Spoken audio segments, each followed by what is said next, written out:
ಮಾಡ್ಕೊಂಡು ಅವ್ರನ್ನ ಬರ್ಮಾಡ್ಕೊಂಡಿದ್ದೀವಿ. ಸೊ ಮೊದಲನೇದಾಗಿ ಅವ್ರದ್ದೊಂದು ವಿಟಿ ನೋಡೋಣ, ವಿಟಿ ನೋಡಿ ಅವರನ್ನ ಮೇಲೆ ಬರ್ಮಾಡ್ಕೊಳ್ಳೋಣ. ನನ್ನ ಹೆಸರು ಆನಂದ್ ಕಾಳೆನಹಳ್ಳಿ ಅಂತ. ನಾನು 1970ನೇ ಇಸ್ವಿಲಿ ಜನನವಾಯಿತು. ನಾವು ಭಾಳ ಬಡ ಕುಟುಂಬದಿಂದ ಬಂದ ಕುಟುಂಬ. ನಾನೊಬ್ಬನೇ ಮಗ, ಇಬ್ಬರು ಹೆಣ್ಮಕ್ಳು ಮದುವೆ ಆಗಿದ್ದಾರೆ, ಅಕ್ಕ ತಂಗಿಯರು. ನನಗೆ 2 ಮಕ್ಕಳು, ಒಬ್ಬರು ಜರ್ಮನಲ್ಲಿದ್ದಾರೆ, ಮಗಳು ಮದುವೆ ಮಾಡಿಕೊಟ್ಟಿದ್ದೀನಿ. ಮಗ ಶ್ರೀಲಂಕಾದಲ್ಲಿ ಕೆಲಸದಲ್ಲಿದ್ದಾನೆ. ನಮ್ಮೆಲ್ಲ ಸರ್ವಧರ್ಮಗಳು ಸೇರುವಂಥ ಕಾರ್ ನಿಲ್ದಾಣ ನಮ್ಮ ಚಂದ್ರಾಪಟ್ಟಣ 50 ಅಡಿ ಆಂಜನೇಯ ಸ್ವಾಮಿ ದೇವಸ್ಥಾನದ ಎದುರುಗಡೆ ನಾನೊಂದು ಕೆಂಪೇಗೌಡ ವೇದಿಕೆ ಅಂತ ಹೇಳ್ಬಿಟ್ಟು ಒಂದು ಸ್ಥಾಪನೆ ಮಾಡಿದೆ.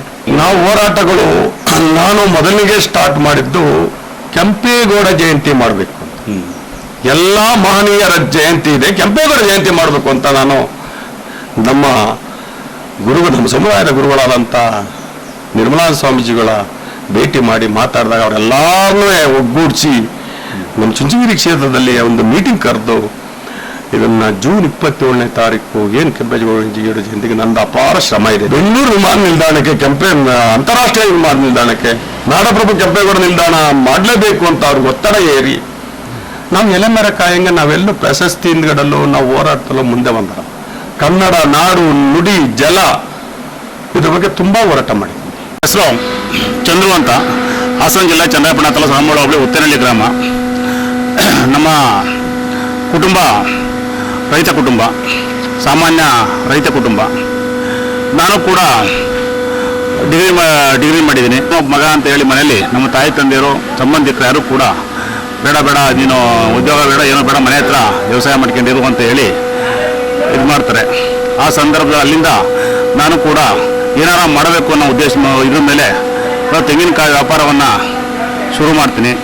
ತೆಂಗಿನಕಾಯಿ ಸಂತೆಗಳಲ್ಲಿ ವ್ಯಾಪಾರ ಮಾಡ್ತಾ ತಿಪ್ಟೂರು ಫ್ಯಾಕ್ಟ್ರಿಗಳಿಗೆ ಕಾಯನ್ನು ಸಪ್ಲೈ ಮಾಡ್ತಾ, ಆಮೇಲೆ ಅಲ್ಲಿ ತಿಪ್ಟೂರು ಭಾಗದಲ್ಲಿ ಅಲ್ಲಿ ಹೆಚ್ಚಿನದಾಗಿ ಕಾರ್ಖಾನೆಗಳು ಕಾಯಿ ಪೌಡ್ರ್ ಮಾಡ್ತಕ್ಕಂಥದ್ದು, ತೆಂಗಿನ ಚಿಪ್ಪನ್ನು ಇದನ್ನು ಮಾಡ್ತಕ್ಕಂಥದ್ದು, ತೆಂಗಿನ ಮಟ್ಟಿಯನ್ನು ನಾರು ಮಾಡ್ತಕ್ಕಂಥದ್ದು, ಇಂಥವನ್ನೆಲ್ಲ ಅಲ್ಲಿ ಗಮನಿಸ್ತಾ ನಾನು ಕೂಡ ಕೋಕೋನಟ್ ಏನು ತೆಂಗಿನ ಚಿಪ್ ಬರುತ್ತೆ, ಆ ತೆಂಗಿನ ಚಿಪ್ಪನ್ನು ಇಜ್ಜಲು ಮಾಡಿ ನಾನು ಯಾಕೆ ಮಾಡಬಾರ್ದು ಅನ್ನೋ ಒಂದು ಇದ್ರ ಮೇಲೆ ನಾನು ಇಲ್ಲಿ ತೆಂಗಿನ ಚಿಪ್ಪಿನ ಉದ್ಯಮವನ್ನು ಚಾರ್ಕೋಲ್ ಮಾಡೋದನ್ನು ಶುರು ಮಾಡಿದೆ. ಚಾರ್ಕೋಲಲ್ಲಿ ನಾವು ಅದಕ್ಕೆ ಸಾಮಾನ್ಯವಾಗಿ ಸಣ್ಣ ಶುರು ಮಾಡ್ಕೊಂಡ್ಬಂದು ಆಮೇಲೆ ಮುಂದೆ ತೆಂಗಿನ ಮಟ್ಟದನ್ನು ಕೂಡ ಕಾಯರನ್ನ ಮಾಡೋದ್ರ ಮುಖೇನ ಇವತ್ತು ಅಂತಾರಾಷ್ಟ್ರೀಯ ಮಟ್ಟಕ್ಕೆ ರಫ್ತು ಮಾಡಲಿಕ್ಕೆ ಇಲ್ಲಿ ನಮ್ಮ ಲೋಕಲ್ ಇರ್ತಕ್ಕಂಥ ನಮ್ಮ ಏನು ರೈತ ಸಮುದಾಯ ಇದೆ ಅವರೆಲ್ಲರ ಸಹಕಾರದ ಮೇಲೆ ನಾನು ಇವತ್ತು ಈ ಒಂದು ಹಂತಕ್ಕೆ ಬರಲು ಸಾಧ್ಯವಾಗಿದೆ ಅಂತ ನಾನಾದರೂ ಭಾವಿಸ್ತೀನಿ.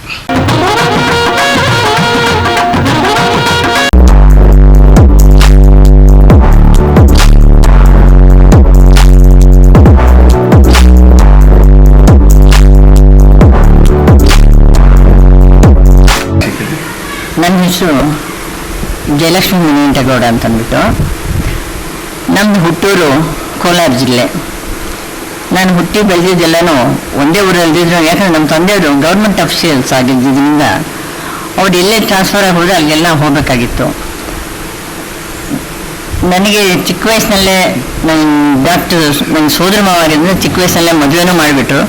ಹಾಗಾಗಿ 1-2 ವರ್ಷ ನಾನು SSLC ಆದಮೇಲೆ ಯಾವುದೇ ವಿದ್ಯಾಭ್ಯಾಸದ ಕಡೆ ಗಮನ ಕೊಡದೆ ಸಂಗೀತ, ಬೇರೆ ಒಂದು ಗೃಹ ಬಳಕೆಯ ವಸ್ತುಗಳನ್ನ ತಯಾರು ಮಾಡೋದು, ಹಾಗೆ ಕಾಲ ಕಳೆದೆ. ಆ ಮದುವೆಯಾಗಿ ಹಾಸನಕ್ಕೆ ಬಂದ ಮೇಲೆ ಮತ್ತೆ ನಾನು ಎಜುಕೇಷನ್ ಕಂಟಿನ್ಯೂ ಮಾಡಬೇಕು ಅನ್ನೋ ಒಂದು ಆಸೆಯಿಂದ ಮತ್ತೆ ಡಿಗ್ರಿ ಕಂಪ್ಲೀಟ್ ಮಾಡಿಕೊಂಡೆ. ಅದು ನನ್ನ ಫ್ಯಾಮಿಲಿಯಲ್ಲಿ ನಮ್ಮ ತಾತನ ಕಾಲದಿಂದನೂ ರಾಜಕೀಯದಲ್ಲಿ ಇವತ್ತಿಗೂ, ಆ ಕಾಲದಿಂದ ಇವತ್ತಿಗೂ ರಾಜಕೀಯದಲ್ಲಿದ್ದಾರೆ. ನಮ್ಮ ಭಾವಂದರು ಮತ್ತು ನನ್ನ ಭಾವನ ಮಕ್ಕಳು ಮಿನಿಸ್ಟರ್ ಆಗಿದ್ದರು. ಅಲ್ಲಿ ಶ್ರೀನಿವಾಸ ಅಂತ ಎಲ್ರಿಗೂ ಗೊತ್ತಿದೆ. ಮತ್ತು ಈಗಲೂ ಒಬ್ಬರು ಅವ್ರ ಅಳಿಯನೇ ಇದ್ದಾರೆ, ಶ್ರೀನಿವಾಸ ಗೌಡ್ರು ಅಂತ ಅಂದ್ಬಿಟ್ಟು. ಹಾಗೆ ಜೊತೆಗೆ ಯಾವಾಗಲೂ ರಾಜಕೀಯದಲ್ಲಿ ಇದ್ದೇ ಇರ್ತಾರೆ, ಒಬ್ಬರಲ್ಲ ಒಬ್ಬರು. ಎಲ್ಲ ರಾಜಕೀಯ ನಮ್ಮ ಮನೇಲಿ ತುಂಬ ರಾಜಕೀಯದ ಒಂದು ತುಂಬ ಹಂಬಲ ಇದೆ. ಅದರಲ್ಲಿ ಈಗಲೂ ಒಬ್ಬರು BJP ಲೀಡರ್ ಆಗಿದ್ದಾರೆ ಕೋಲಾರ ಡಿಸ್ಟ್ರಿಕ್ಟ್ನಲ್ಲಿ, ಇನ್ನೊಬ್ಬರು JDS, ಒಬ್ಬರು ಕಾಂಗ್ರೆಸ್. ಒಟ್ಟಿನಲ್ಲಿ ಪ್ರತಿಯೊಬ್ಬರು ಈಗಲೆಲ್ಲ ನಮ್ಮ ತಾತನ ಕಾಲದಿಂದ ನಮ್ಗೆ ರಾಜಕೀಯ ಇದೆಲ್ಲ ತುಂಬಾ ಆಸಕ್ತಿ ಇದೆ. ಹಾಗಾಗಿ ಅದು ನನಗೂ ರಕ್ತಗತ ಬಂದಿರ್ಬೋದು ಅನ್ಸುತ್ತೆ. ಇಲ್ಲಿ ಬಂದಮೇಲೆ ನಾನು ಸ್ವಲ್ಪ ರಾಜಕೀಯದಲ್ಲಿ, ಮತ್ತು ನಾನು ರಾಜಕೀಯ ಪೊಲಿಟಿಕಲ್ ಸೈನ್ಸ್ ಗ್ರಾಜ್ಯುಯೇಟ್ ಆಗಿದ್ದರಿಂದ ಜೊತೆಗೆ ನಮ್ಮ ಮನೇಲಿ ಇವ್ರಿಗೂ ತುಂಬಾ ರಾಜಕೀಯದ ಒಂದು ಕುತೂಹಲ, ಹವ್ಯಾಸ ಅದು ಎಲ್ಲ ಇತ್ತು. ಪ್ರೋತ್ಸಾಹ ಕೊಡೋರು. ಯಾವುದೇ ರಾಜಕೀಯ ವ್ಯಕ್ತಿ ಒಳ್ಳೆ ವ್ಯಕ್ತಿ ಅಂದರೆ ಅವ್ರಿಗೆ ಮೊದಲಿನ ಅದರಲ್ಲಿ ದೇವೇಗೌಡರು ಭಾಳ ಹತ್ತಿರದವರಾಗಿದ್ದರು. ಇಲ್ಲಿ ಯಾರಾದರೂ ಸಹಾಯ ಕೇಳ್ಕೊಂಡು ಬಂದರೆ, ಒಂದು ಸ್ಪೋರ್ಟ್ಸ್ಗೆ ಆಗ್ಬೋದು, ಒಂದು ಸಂಗೀತಕ್ಕೆ ಆಗ್ಬೋದು, ಅಥವಾ ಯಾರಾದರೂ ಒಂದು ಪೂಜೆ ಪುನಸ್ಕಾರ ಯಾವುದಕ್ಕಾದ್ರೂ ಬರಲಿ, ನಾನು ಇಲ್ಲ ಅಂತೇಳಿ ಬರೀ ಕೈಲಿ ಕಳಿಸೋಳಲ್ಲ.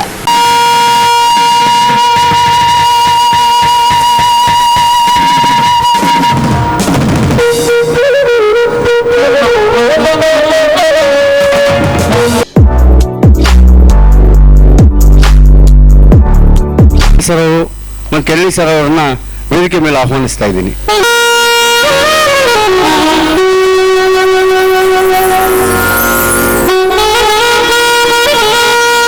ಇಲ್ಲಿ ಹಿರಿಸೇವೆ ಹೋಬಳಿ, ಚಂದ್ರಪುರ ತಾಲೂಕು, ಹಾಸನ ಜಿಲ್ಲೆ.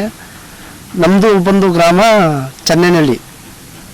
ಹೀಗೆ ನಾವು ಈಗ ರೈತರು ಸಾಮಾನ್ಯ ಈಗ ಊರ ಕಡೆ ಎಲ್ಲ ಈಗ ಬಾವಿ ಕೊರೆಸ್ಬೇಕಾಗಿತ್ತು.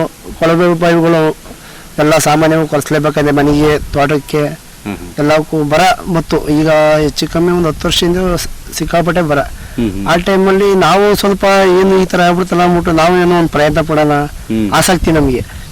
ಎಲ್ಲ ಮಾಡ್ತಿದ್ರು ಹಿಂದೆ, ಎಲ್ಲ ಕಡ್ಡಿ, ಹೊಂಗೆ ಕಡ್ಡಿ ಎಲ್ಲ ಮಾಡ್ತಿದ್ರು. ಅದರಲ್ಲಿ ನಮಗೊಂದು ಏನೋ ಒಂದು ಕ್ರೇಜ್ ಇತ್ತು.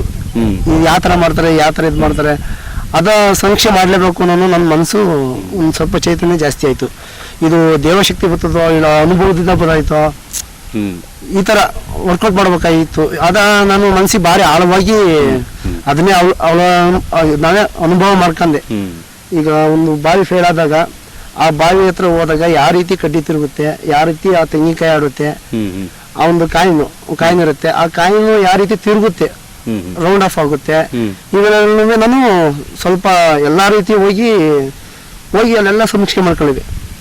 ಯಾವ ರೀತಿ ಇರುತ್ತೆ, ಇದು ದೇವಶಕ್ತಿನೇ ಇದೆಯೋ ಇಲ್ಲ ಇದರಲ್ಲಿ ಏನಂದ್ರೆ ಮ್ಯಾಗ್ನೆಟ್ ತರ ಏನಾರ ಒಂದು ನಮಗೂ ಈ ಭೂಮಿಗೂ ಕಲೆಕ್ಷನ್ ಇರೋದು, ಇದೆಲ್ಲ ನಾನು ಅಬ್ಸರ್ವ್ ಮಾಡ್ಬೇಕಾಯ್ತು. ನಾವು ಆಗ ಅಬ್ಸರ್ವ್ ಮಾಡ್ಬೇಕಾದ್ರೆ ನಾನು ಒಂದೊಂದು ಕ್ಷಣ ಒಂದೊಂದು ಬಾವಿ ನೀರು ಬರುತ್ತೆ ನೋಡಿ, ಆ ಬಾವಿ ಫೇಲ್ ಆಗಿರ್ತಲ್ಲ ಆ ಬಾವಿ, ಇಲ್ಲಿ ಹೋಗಿ ಚೆಕ್ ಮಾಡೋದು. ಅದು ಯಾವ ತರ ಸೆಂಟ್ರಿ ಮಾಡೋದು, ಯಾವ ತರ ಅದು ನಾವು ಪಾಸ್ ಮಾಡ್ಬೇಕು ಬಾವಿಯ, ಅದನ್ನ ಅನುಭವ ತಗೊಂಡಿನಿ. ಸುಮಾರು 3 ವರ್ಷಗಳ ಕಾಲ ಬರೀ ಅನುಭವ ನಮ್ದು. 3 ವರ್ಷ ಬರೀ ಟ್ರೈನಿಂಗ್ ಆಯ್ತು ನಮ್ದು.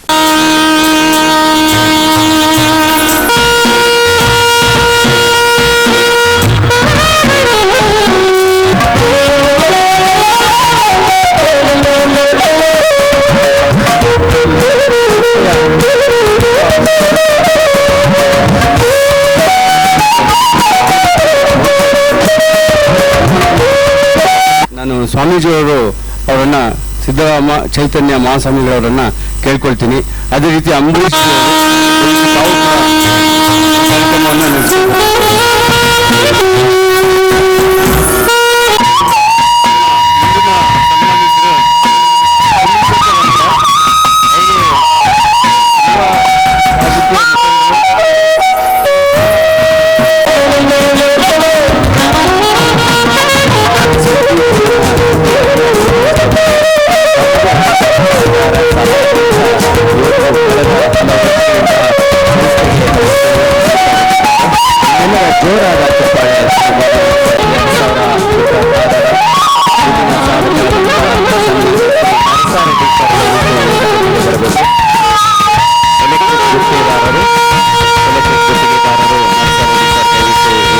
ಬರಬೇಕು.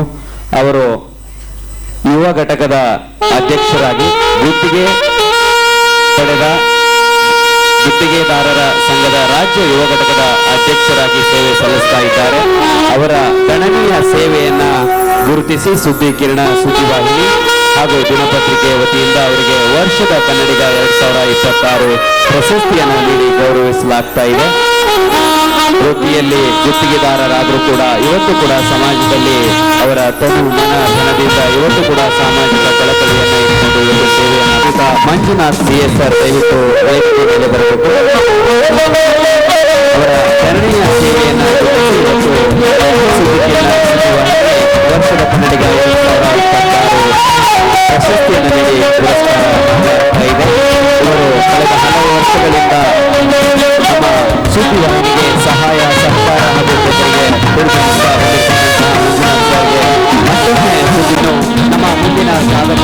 ವರ್ಷದ ಕನ್ನಡಿಗ 2026 ಶ್ರೀಯುತ ವಿ ಮಂಜುನಾಥ್ ಸರ್ ದಯವಿಟ್ಟು ವೇದಿಕೆ ಮೇಲೆ ಬರಬೇಕು.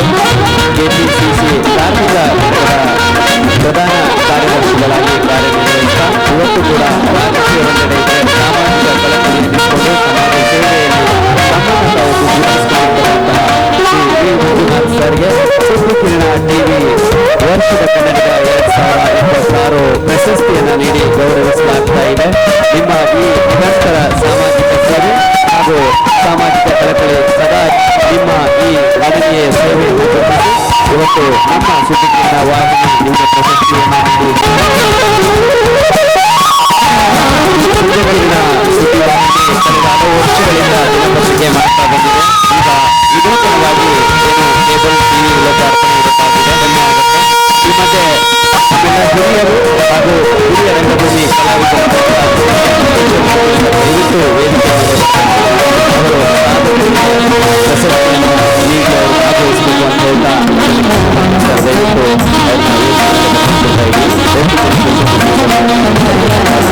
ಮಂಜುನಾಥ್ ಅವರು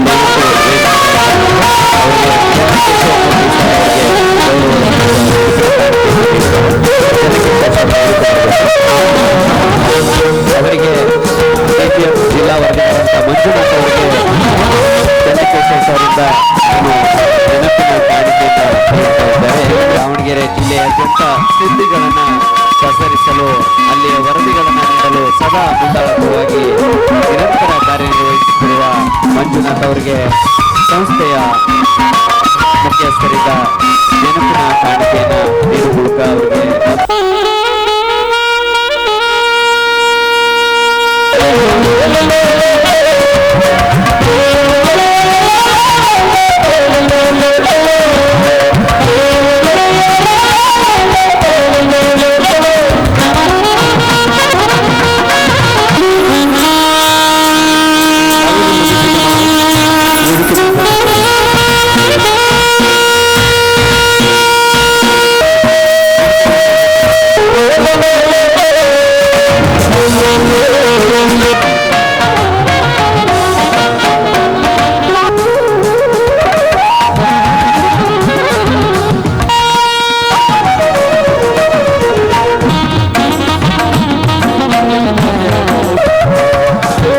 ಅವರಿಗೆ ಉದ್ಯೋಗಿನಿಯವರು ಅವ್ರಿಗೂ ಕೂಡ ಒಂದು ನೆನಪಿನ ಕಲಿಕೆ ಕೂಡ ವಾಹಿನಿಯ ಪರವಾಗಿ ಅವರಿಗೆ ಪ್ರಶಂಸೆ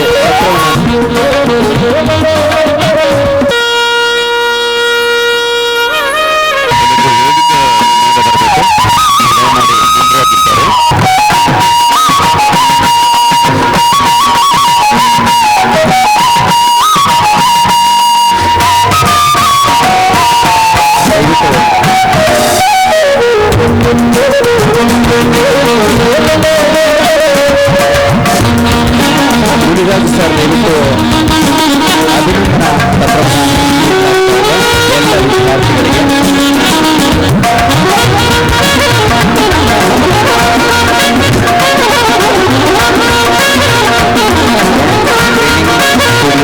ನೋಡಿ ಮಕ್ಕಳು ಬಹಳ ವಿಶೇಷ ಶ್ರೀಗಳಿಗೆ ಒಂದು ಗೌರವ ಸಮರ್ಪಣೆಯನ್ನು ಮಾಡಲಾಗ್ತಾ ಇದೆ.